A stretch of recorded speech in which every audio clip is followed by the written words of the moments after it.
Okay, I think let's get started.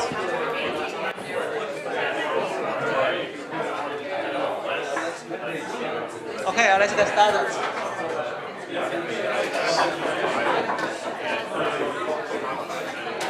Okay.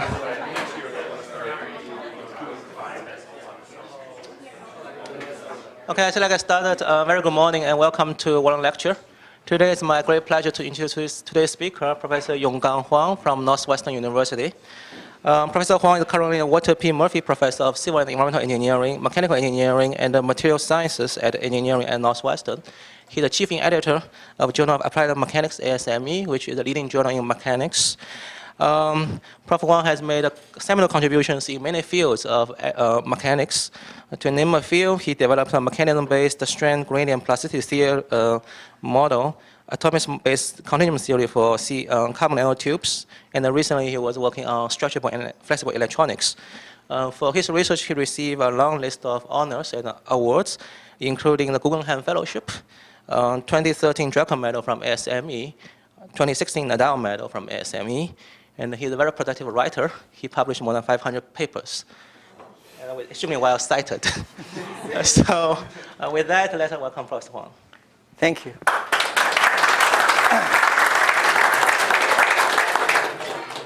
Thank you. It's really an honor to visit the prestige Civil and Environmental Engineering department here.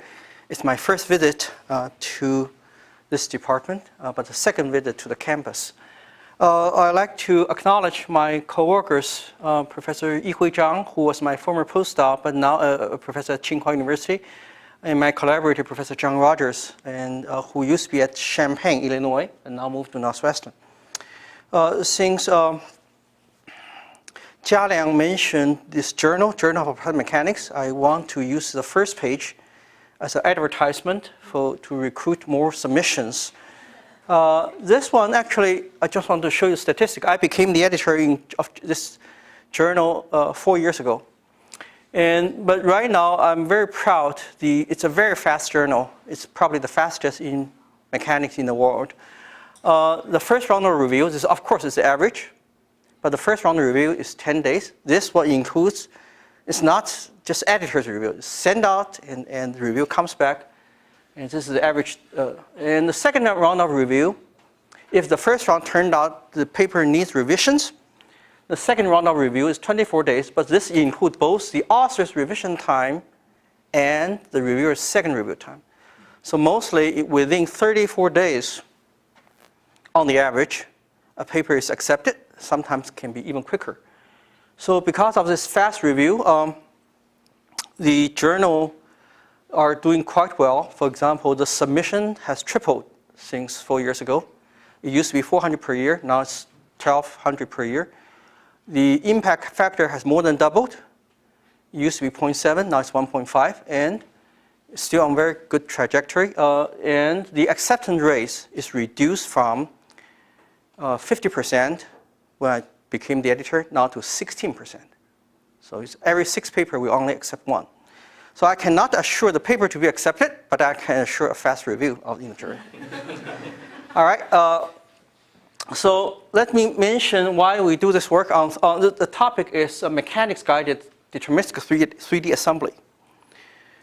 Why we do this? We all know that the engineering structures, especially electronic devices, require some 3-dimensional assembly of materials.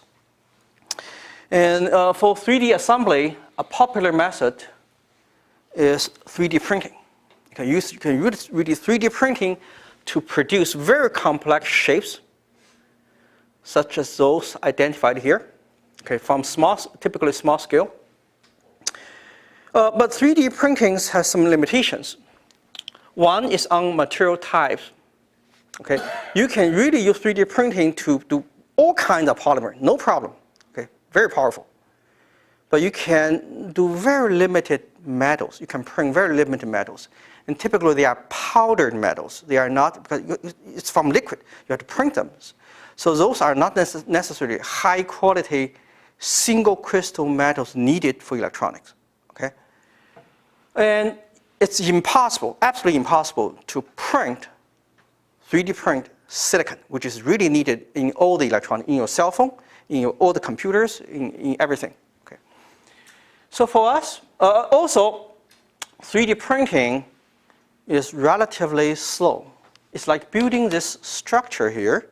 You have to do the ground floor first, and first floor, second floor, floor by floor. It's really a relatively slow process to build the entire structure.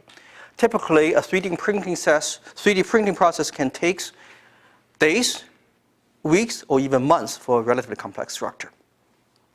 So for us, we like to develop a totally different process. Okay?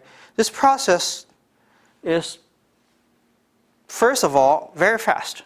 Second of all, it can be applied for any material. It's not just polymer. You can do it for silicon, for metal, for ceramics. So, and the idea here, I'll illustrate the basic idea in the next page. So the point here is that we want to develop a very robust method, like a tool. And you want to do some kind of shape of a complex material. Well, you don't have to use printing. You can use our method to develop something really quickly. And here is the idea. Many of you, especially those who have children, may have seen those called children's pop-up book, right? You buy a little book for children for a little child to read, then you open the book, the structure pops up. See it? So you basically transform a 2D structure to a 3D structure. Another example would be those fancy Christmas cards. You get a flat card, you open the card, the structure pops up. Okay? So this is the basic idea. You transform structure from 2D to 3D. Why we want to focus on 2D so much? Because all electronic fabrication is done in 2D. Whatever how complex shape in 2D, what kind of material you deal with, if it's 2D, always get done quickly, robustly, straightforwardly. So if it's 2D, it's a piece of cake. Really, it can be easily done in any shape, any pattern, any size you want in 2D. So for us, we want to build our technology on 2D, do some 2D pattern, then somehow pop them up into the desirable 3D structure. And this picture here illustrates our approach. The blue color here is a silicone. It's a very soft material. You can even use your hand to stretch it. It's a very soft material. We first stretch silicone and to a longer length, denoted by this brown color. So this is a stretched silicone. Okay? We just use a different color. This is stretched to denote the stretch. So on a different wafer, totally separate on the side, we can develop any kind of two-dimensional single crystal silicon or any other material we want, but it's two-dimensional. So let me use this as an example. You see this one here? This is a wavy single crystal silicon developed elsewhere on the mother wafer. We can grow some. Okay? But keep in mind, this is 2D. It's flat. It's wavy, but it's flat. It's like on this table here, you draw this kind of curve. It's flat. So you fabricate or grow the silicon, single crystal silicon there, then you transfer them onto this stretched silicone. So I want to emphasize on this blue single crystal silicon here, you see some red dots. Those red dots are select dots. We like to bond them to the substrate silicone. Okay? So as the red dots here, we on purpose select them to generate very strong covalent bonding between silicon here and silicon. How do we do this? Basically, it's very simple. You shed UV light. The UV light will make silicon to become silicon dioxide. Then you can bond the silicon in silicon here and silicon. Okay? So it's very simple. You just shed UV light here. Then the light will generate chemical bonding between the silicon and silicon. Very strong bonding. Then how do you prevent the blue part between the red spot from being oxidized? You put photoresist material on top. This can be easily done in semiconductor fabrication. The photoresist material prevents the light from going through. Therefore, only the red spots have strong bonding with the substrate, and the blue part here, no bonding at all, it's free. Now you let go the pre-stretch, so this brown colored one wants to shrink back to the original length here. Quite obviously, the distance between the red spots will become smaller. And this free silicon here is under compression. They have nowhere to go but to pop up because the substrate prevents from going down. So this pops up and to form this coil shape. Okay? So effectively, you change this two-dimensional flat shape, wavy silicon, to a three-dimensional shape, a coil shape. And here, the bottom here, this is the bonding site. So these red spots are correspond to the bonding site, bound to the substrate, and those blue ones here pop up. Okay. And by the way, this is the mechanics analysis. This is the SEM image showing the pop-up silicon. So this video here further illustrates this approach. The transparent one here is the silicon. This is the silicon, soft material. This blue one here is a single crystal silicon. So at this, you see the little spots here?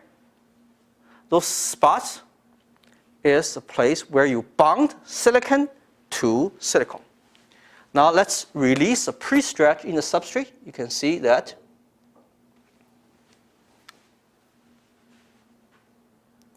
So this is spots. This is attached to the substrate. And in between, the wavy silicon pop up to form 3D structure. Okay? And this is actually the experimental SEM image showing the buckled silicon. This is finite element analysis done. You can see very good agreement between the two. Why the finite element colored? This denotes the string level in silicon. Remember, silicon is a very brittle material. 2% string fractures.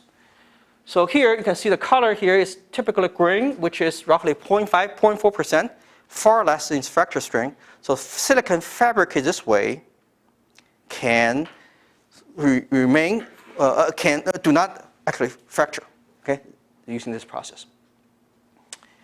So using this one, you can make more complex patterns. Look at this picture here. This is a single crystal silicon I mentioned already with the red as a bonding site. Once this two-dimensional precursor pop up, this is the theory, this is the experiment showing the 3D structure. We call them single silicon helix. But you can use more complex patterns. For example, you can put two of them together. One is up, down, and one is up, one is up and down, one is down and up. So this pattern here with red as a bonding site pop up to become the double silicon helix. Okay, so this is a theory. This is the experiment. You can make more complex patterns in 2D. This 2D precursor here. So for this 2D precursor in 3D pop up into the 3D structure here. This is the theory. This is the experiment. Okay. So why we need the theory here? Why we need to do the analysis? Because if you don't design well, your silicon fractures. It's a very brittle material, like ceramics. It's very brittle. Okay. So you really do design first to make sure the strain in each case is much less than the 2% strain. Then your structure does not, your silicon does not fracture. How good is the theory and experiment? Well, this is the theory and experiment overlay on each other.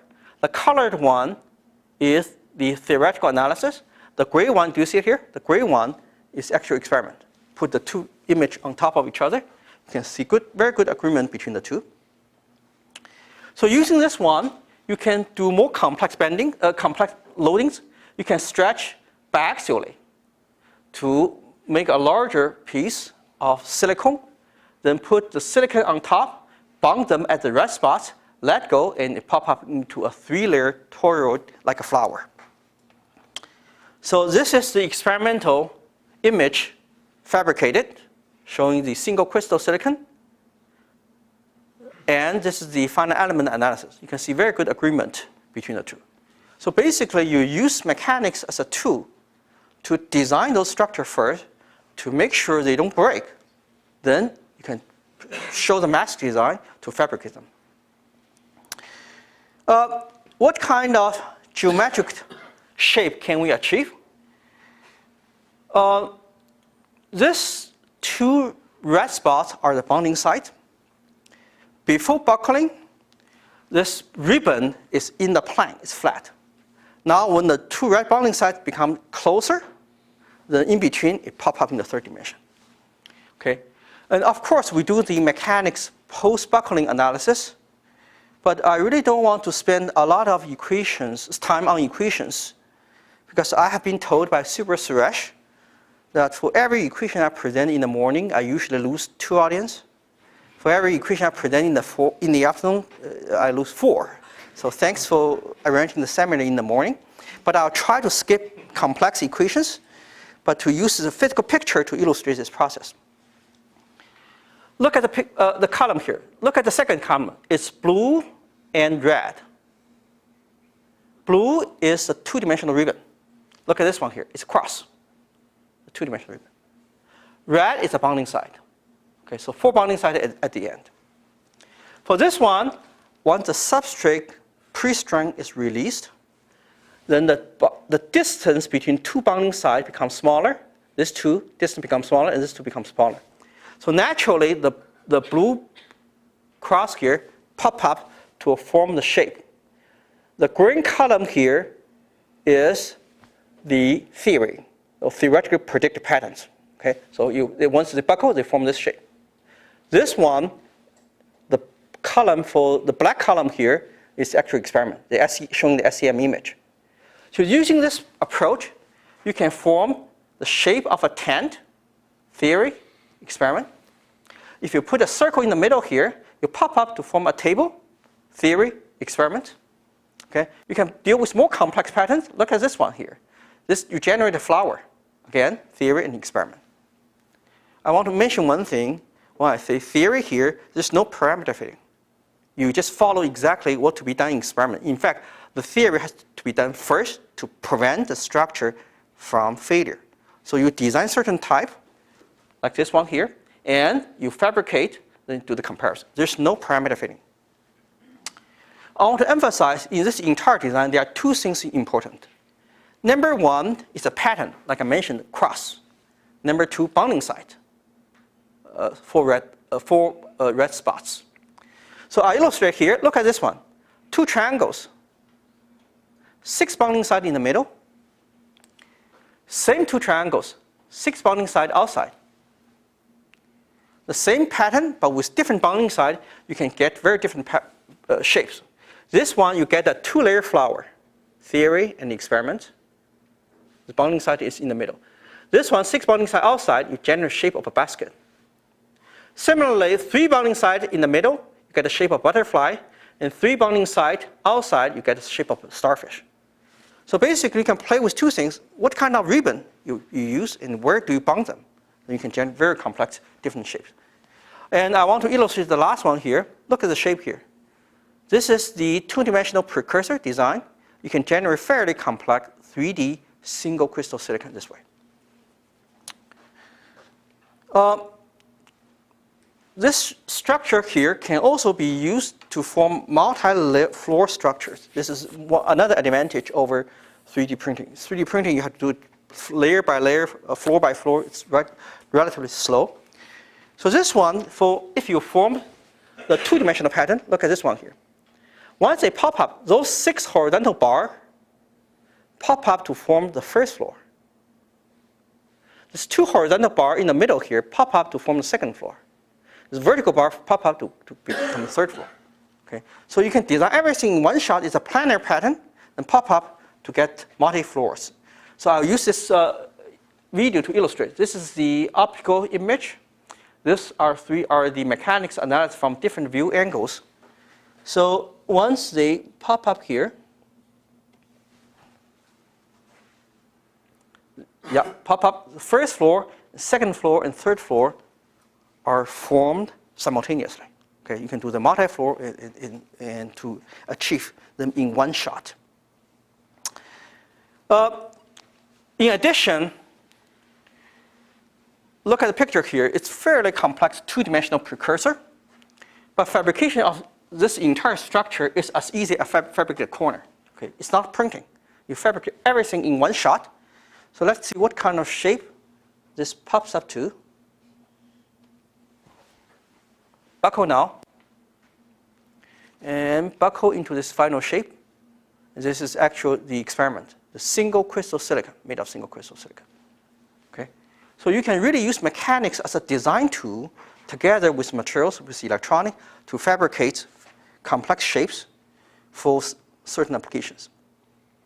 But this is the major advantage I want to mention. This method is not limited to any material, any one particular material. You can do metal, nickel here. You can do dielectrics. You can do polymers. And in fact, we have tried many different materials ranging from semiconductors like silicon, metals, ceramics, dielectrics, polymers. Basically, two keys here. If you can do everything in 2D, fabricate everything well in 2D, and bond them well at certain sites, then you can pop them up to a 3D shape. In fact, you can do heterogeneous integration. Different parts in the 2D precursor can be composed of different material. Red is gold, and blue is SU8. Okay? So this is a 2D pattern here. This is gold. This is SU8. And fabricate this two material is as easy as one material. Okay? But in your mass design, you just deposit. This can be really done quickly. Once they pop up, this is a 3D structure. This is gold, and the rest is the SU8. What about length scale? How small or how large can we go? Well, this is for ribbons with 100 nanometer thickness. Okay? So this is really thin ribbons. And I want to show you, compare the theory and experiment. Again, green here is predicted by the theory. Gray here is the ribbon actually fabricated. Okay? You can see very different complex shapes, pyramid, ring, basket. So using this approach, the key is that you design two-dimensional pattern, bond them at the select bonding site, and pop up, you get your 3D shape. But this approach here right now has difficulty going to a very small scale, like 10 nanometer. The reason is that when it's very thin, then the weak van der Waals force between the substrate and your 2D precursor becomes important. Okay? When you deal with thick structures, even 100 nanometers, 30 nanometers is not a problem. But when you go very thin here, then you have van der Waals force between two objects. And the van der Waals force may prevent your precursor from popping up. So if it's 30 nanometers and above, this works very well. But below 30 nanometer, we still have difficulties. This is a thicker film now. Look, 300 nanometers. Green is the theory. Gray is experiment. Fabricate to complex different patterns of complex shape. Even thicker now. This is 2 micrometer thickness. Theory in green color and gray for experiment. You can see again different colors, different shapes. Theory and experiment. This is actually a larger scale. Look at the scale bar. This is 2 centimeter. Okay, 2 centimeter, about this size. So you can use this one to really build larger structures without difficulty, as long as you can provide the driving force. You need a substrate to shrink to provide the driving force to pop the structure up. In fact, after our paper was published last year in Science, the Chicago Tribune actually came to interview me and made a suggestion. They were thinking, can we design something two-dimensional for disaster relief, for houses? You can really ship a two-dimensional structure relatively easy in the news place, pop them up to get 3D. I said, I need to find a much bigger substrate to drive this. But anyway, I'll skip the applications because of time. But tell you the difficulty we run into. When we pop up two-dimensional ribbons, like the Warrren I have here, when this pop up, this has a lot of flexibility. It can go any direction you want. Okay? It pop up, you can go left, right, up, in many flexibility. When you do the same thing for two-dimensional film, we run into trouble. Look at the picture here. This is a two-dimensional film, circular one, with 4 bonding sites at the end. When the substrate pre-string is released, the bonding site become closer, and this pop up. However, this is not ribbon. They don't have a lot of room in 3D for them to go.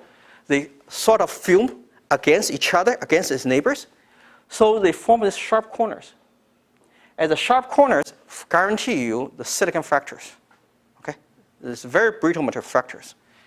So for this one, it seems that our method works very well for ribbons, but not for two-dimensional film. And that's not good enough. We will have to develop a better method to improve this one. Similarly, we deal with square films with 4 bonding sites. When you pop up into the shape where you have strain concentration, and your silicon would fail. So how do we do the pop-up? Well, we actually try to make some cut in the two-dimensional film.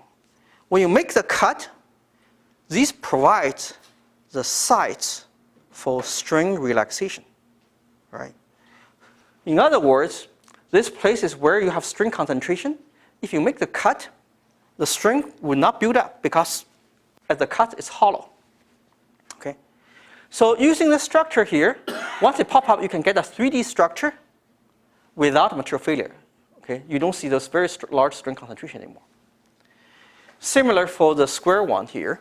You make some cut, then you don't have this large strain concentration. Do we actually have to make a cut like use a scissor? No.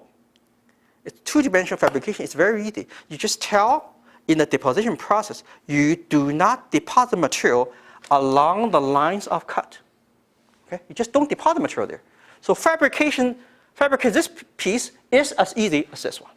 Okay? It takes the same amount of time. You just don't deposit material along the lines you want to cut. This video here illustrates our process. These 4 are the bonding site. The square film, but we make some cuts in the middle. So let's see what kind of 3D shape we produce.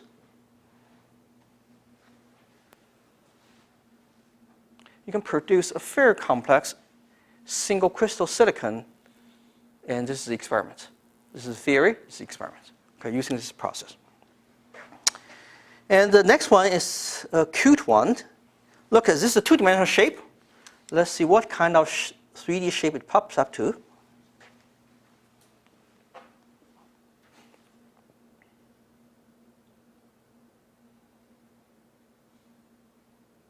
Pop into a jellyfish. Okay? So basically, you have something in mind.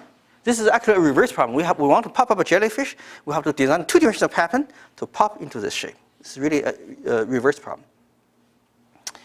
So this table summarizes the 2D pattern we have already formed using this approach. The blue and red are the two-dimensional design. Red is the bonding site. Blue are the films or ribbons. Okay, you can see here with some cut. The green one is the mechanically predicted 3D pattern. Okay, and the gray one here is the fabrication, the SEM image. You can see good agreement between the shape, and yeah, it's very good. Okay, so using this one, you can really use mechanics as a design tool to achieve the 3D shape you want. Let me illustrate. In fact, you can combine the ribbons and with film together. Look at this one. This is a film. The circle here are the film, and this is a ribbon. And if we let this pop up,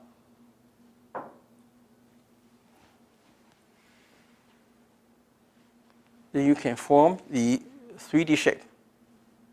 Okay, and this is the actual experiment. Similar for this two-dimensional pattern. If you let the substrate shrink,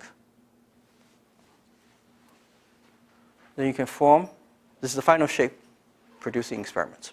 Okay.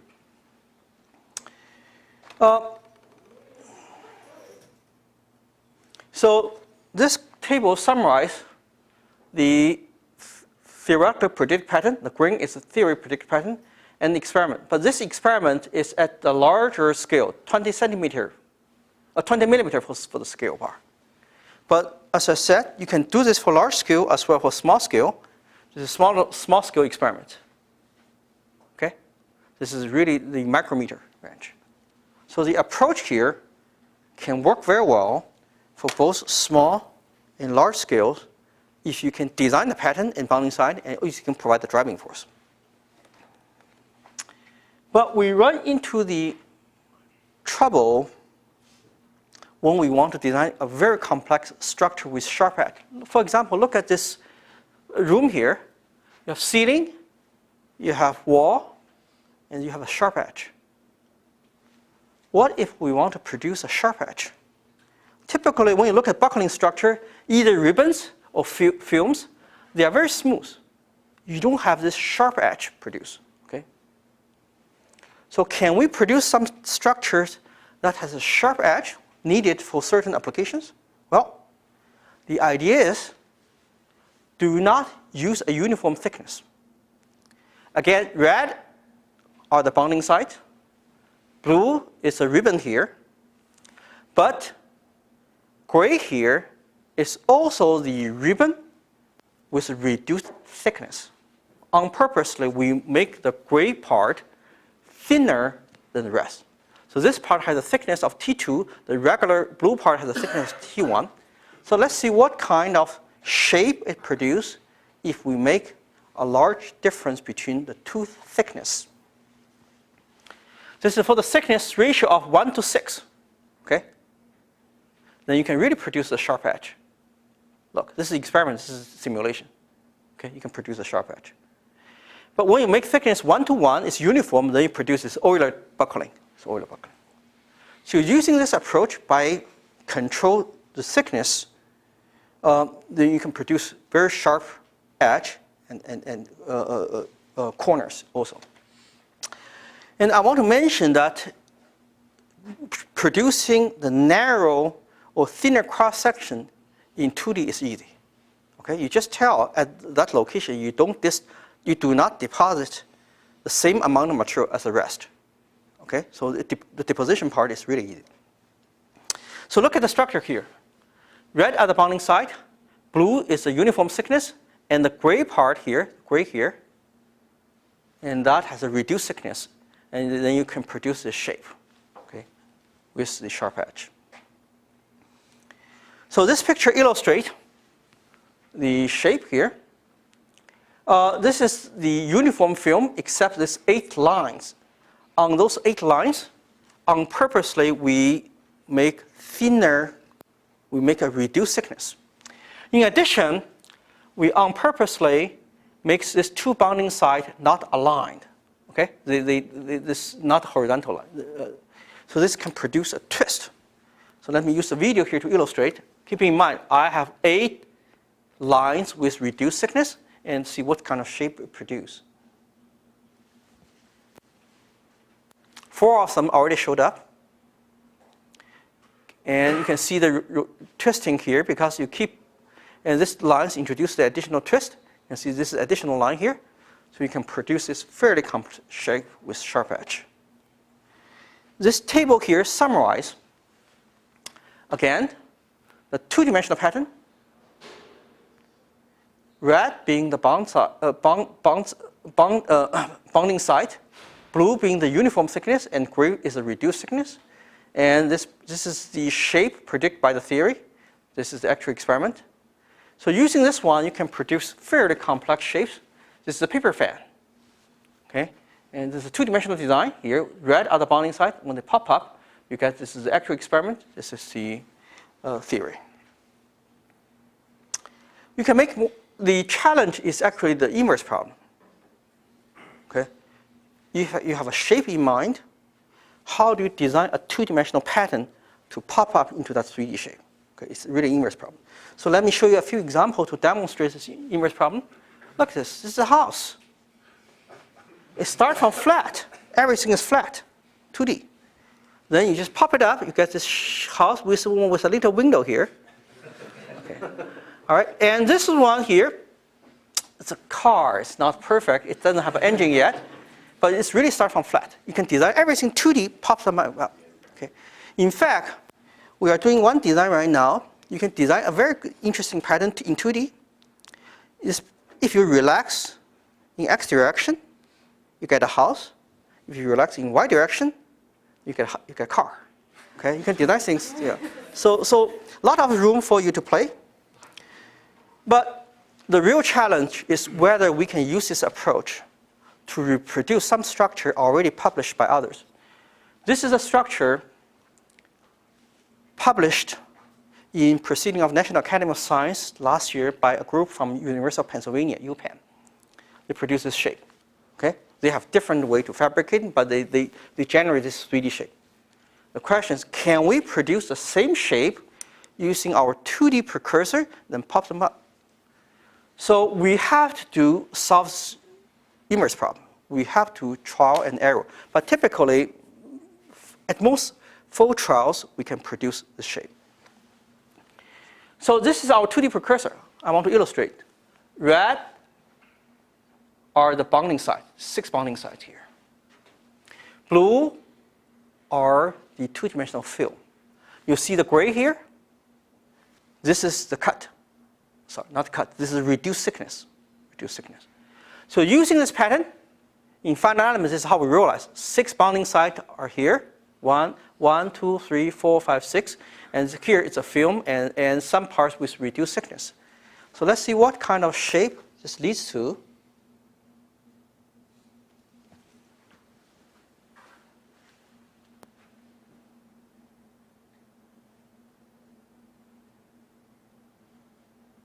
You can see very clearly the sharp edge formed. This is actually our own experiment, reproducing their shape. Okay? Similarly, we want to produce this shape. What do we do? This is the 2D precursor. Red as a bonding site, blue as a film, and gray as a cut. And this video illustrates the formation process. Now you can see the substrate release.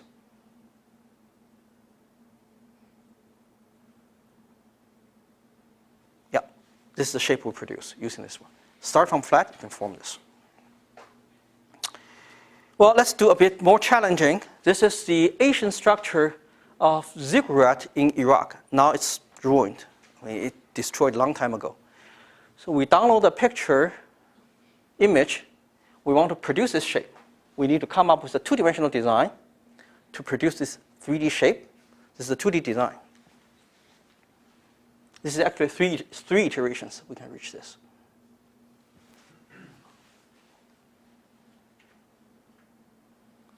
Once they pop up, and you get this shape.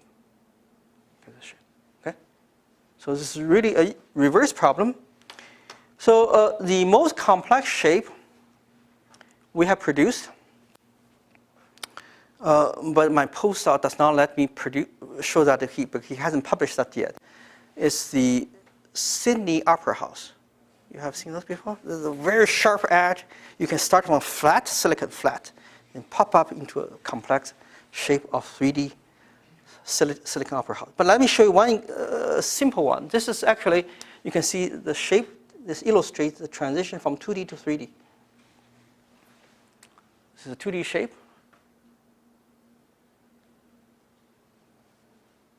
And once you let the pre-string release, you can see here, let the pre-string release, and you can reproduce, you can get to a 3D shape.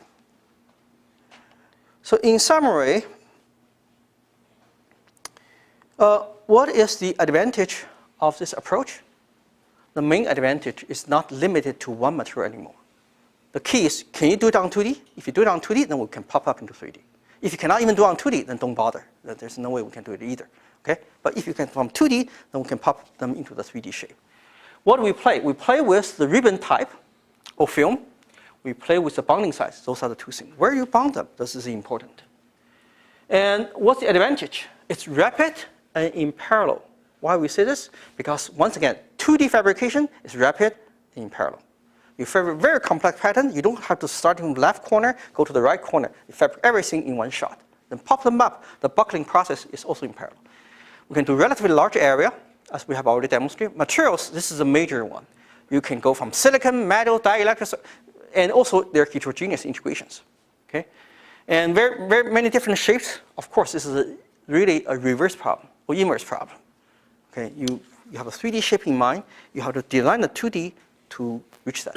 But the thing is, in your design, you don't have to actually do it in experiment. You can do everything on the computer to see you reach the final shape or not. If yes, then do the fabrication. Okay? And also length scale, right now we can go 30 nanometer and above. 30 nanometer. Below 30 nanometer, we are working on. We are really trying to make even nanoscale. We can pop the structures. Thank you.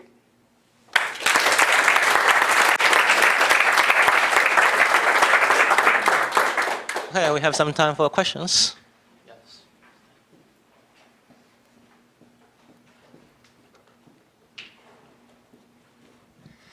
You emphasize the importance of the bonding spots in the precursor.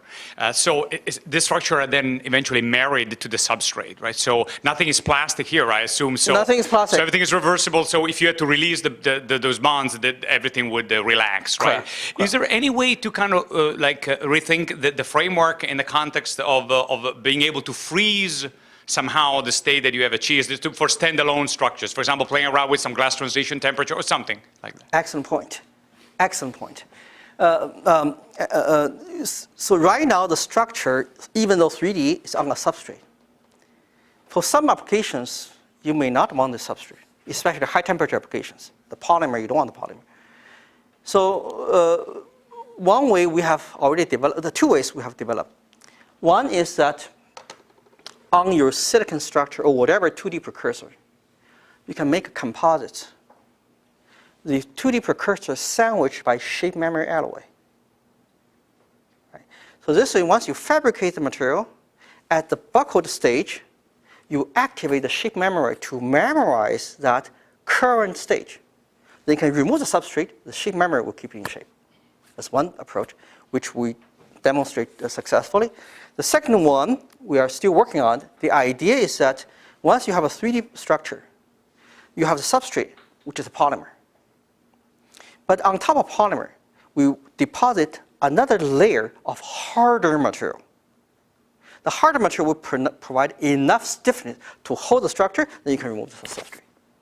So this, both approach will work.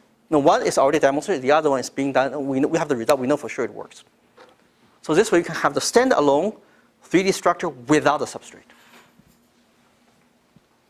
Any questions?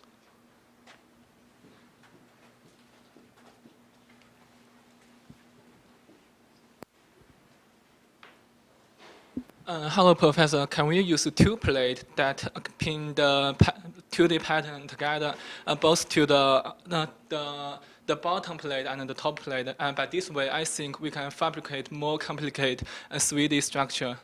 So is your question to fabricate this, to put 2D precursor on both top? Two precursor. Two precursor? Yes, that pin the 2D image both to the top and the bottom. Yes. And by this way, we can maybe fabricate a very straight line and even rotate them. Yeah, you can. You definitely can. In fact, we have realized that. I'll show you the image here. So the idea is on the 2D, you don't have to use just one layer. You can 2D, still 2D, you can do multiple layers. And for this multiple layers, let me see. Oh, this is the one.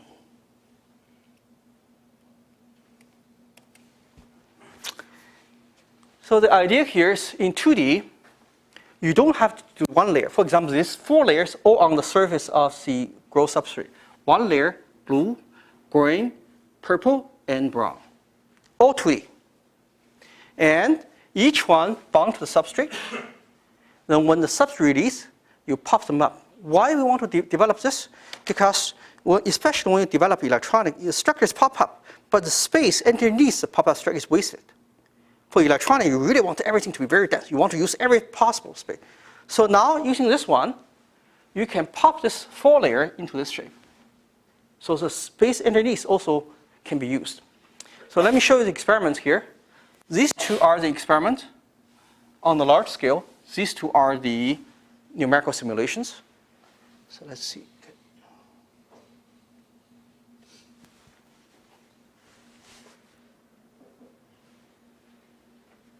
Right, so you can develop multi-layers in theory and experiment. And it's really reversible. When you stretch, it will go back to the flat shape. I don't know whether that's your answers your question. No, actually, my question is that we can use two plates that pin the 2D pattern the bottom surface to the bottom plate and use another pin the up face to another plate. By this way, we can separate the two plates and even rotate them to make more complicated 3D structure.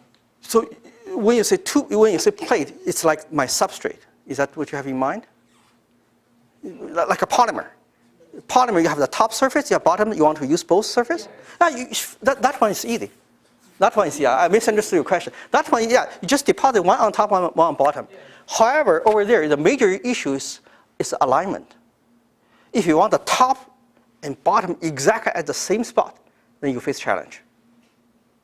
Because, right, so if you don't care about one on top, you want to get a soccer ball, one on top, you want to get a car, bottom, you got the house, it's easy. But you want to really align very well to perform, for example, optical function, then that can be challenging.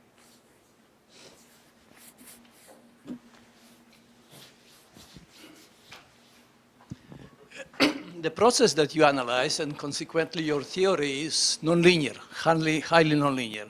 Yeah. In nonlinear problems, you typically have non-uniqueness of the solutions. Very good point. And it seems to be that there is no non-uniqueness in your experiments. And what is it that makes this happen? They are, in fact, non-uniqueness. In general, when you give relatively simple structure, the answer is unique because we actually calculate the energy state of different buckling states. We find the energy gap between them is large. However, for multi-floor structures, this one, to demonstrate, there are a lot of buckling states. And the energy difference between them is actually small. Exactly. So it's possible to buckle into one shape, but also buckle into another shape you don't want. However, the good thing is that we have a way to control this. For this structure of all these bars, we can actually control to make sure each bar buckles up or down. So right now, without control, the lowest energy state is for everyone to buckle up. But we can control them by introducing some actual component. We can make, for example, the bottom floor to buckle up like this.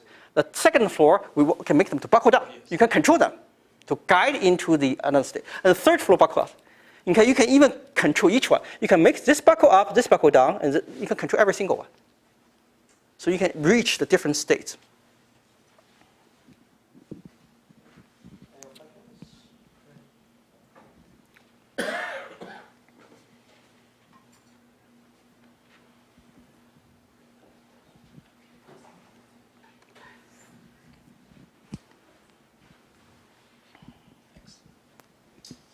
How do you deal with the strain concentrations in your origami structures? Because I believe like the strains there are much larger. Not right? much larger. No, not much Not larger? much larger. Yeah, I can show you the picture here, the origami. We introduce some cuts to relax the strain concentration. Inevitably, at the cut, there are, I want to look at the picture here. Look at the scale bar. Look, without the cut, the string here is really 5%. With cuts, here it's with the string concentration, it's like 1%. Okay, I see. No, I was referring to the origami ones, so like a couple of slides after. Oh, I see. Origami, very good. Yeah. Origami, of course, when you make a cut, you induce local strength, right? Yeah, that's But then you can do mechanics on that to figure out what strength it generates. If the strength turned out to be too large, then redesign. Oh, okay, I see. Okay. Right? You don't have to fabricate. You redesign to make sure the string reaches the level you can tolerate. No, but what I was wondering is that can you reach tolerable Yes. levels? Okay. Yes. See, in fact, all the structures, origami structures, I showed they have been fabricated. Look at the string here, Like and a few. or something? Yeah, they have been fabricated. So the device actually can sustain the string, small string concentration. Okay, thanks. Sure. Thank you. So when you attach the bonding sites to the substrate, is there damage at all at that site when you take it off? First of To the all, substrate. the structure we show here, so far we showed, we don't take it off. The structure is bonded to the substrate. Okay. And second of all, when we want to remove them, then we have to put an additional layer to hold it. Otherwise, when we remove the structure, the 3D structure spring back to Yep. 2D, right? So once you put a stiff layer to hold the structure there, then you can chemically remove the substrate. Okay. You don't introduce mechanical damage. You can chemically remove, etch them away. So theoretically, you can only produce one structure per substrate without putting a harder material on there to be able to take it off. When you say one structure on the substrate, do you mean one type of structures or? No, one time. One, expand it out, print it, bring it back in. Okay. There's, without putting harder material underneath, there's no way to extract that now structure Yeah. for use in a different process. No. So there are two ways. One is you put a hard material at the bottom. One is that when you do the 2D deposition, you don't just deposit silicon. You deposit silicon together with sheet memory alloy. Sure. So sheet memory alloy will memorize the buckled state, so when you remove, it still won't spring back. So then you can reuse that same substrate Correct. for another, okay. Correct. But in general, substrate is not a major concern because substrate is really low cost. Here, the major cost will be the 2D precursor, the silicon, the metal, those are electronic devices. That's a major cost. The substrate is cheap.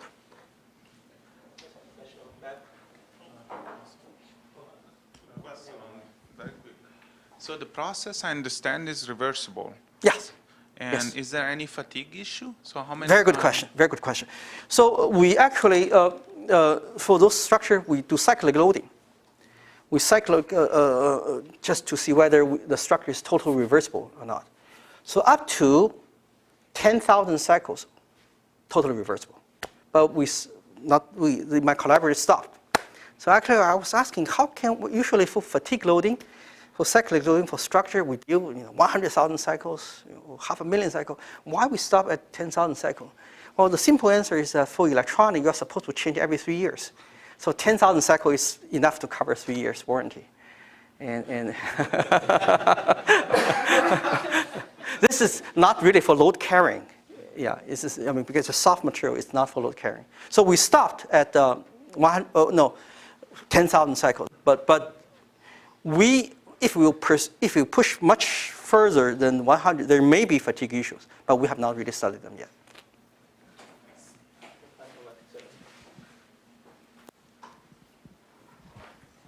I'm wondering if you have explored this technique in solution. Technique in solution. In solution, exploring these buckling processes in solution, where you could explore the effect of other forces, for example, electrostatics. You can play with different variables, pH, ionic strength. Excellent comments, excellent comment. We have not actively explored that yet, but we plan to. The reason of the substrate is to provide the driving force. Now we use mechanical, stretch, release. But you don't have to use mechanical. If you have a substrate, I don't know about in solution, but if you can have a way to provide kind of shape change, for example, using optics, using electric field, using pH value, if you can provide the shape, you can achieve the same thing. Thank you. Hi, Professor Huang. I have a question that if the bonding point do not change and the two-dimensional geometry doesn't change, then change material, different material for the pattern, will the final pattern structure will change? Excellent question, excellent question. If the bonding site and 2D precursor are the same, then in general, one would imagine the precursor material property may play a role. But in fact, it's not. It does not. The reason is that the precursor modulus, silicon, is typically 6 order magnitude, 1 million times stiffer than the substrate. Okay. Substrate is a very soft material.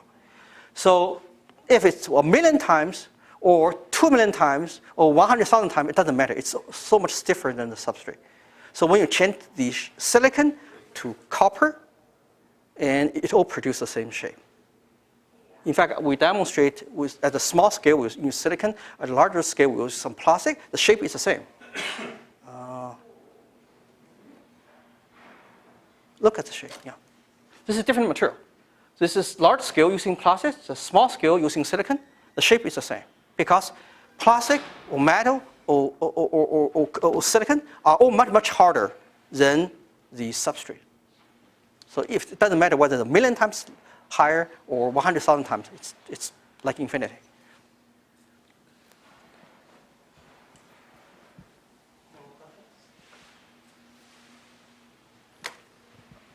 I have one question. If you talk about pop back to a house, so let me think. What is the load capacity of this procedure? What is the load capacity of the structure? Load capacity. No, the load capacity is low. Yeah, this is really designed. You think this way: the driving force is from a soft substrate. So if you have a hard material on top, hard for the collapse. So right now it's not it's not for load carrying. I see. Okay. It's not for load carrying yet. I see. Okay. Okay. Thanks. Any more questions? Yes.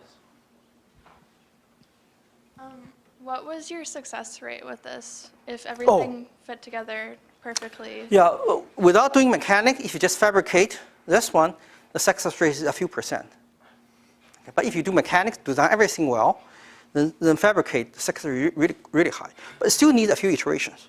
It still needs some time. For example, let me show one illustration here. That this picture very well illustrates the need of a close collaboration between theory and experiment. Yeah, this one. Look, the image looks very much the same. However, the foot looks different.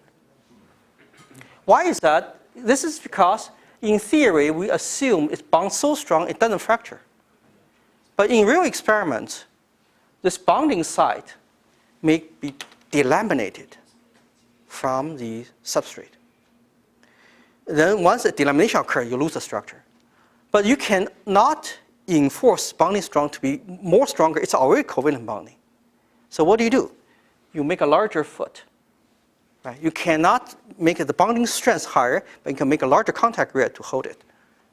So the simple answer is that with the mechanics guide, the success rate is quite high, can be 70%, 80%, 90%. Without mechanics design first, then just doing trial and the success rate will be low, the yield will be low. So it's really important for mechanician and electrical engineer or material science to play together here. I think we should end here. Let's thank our speaker again. Thank you. Thank you.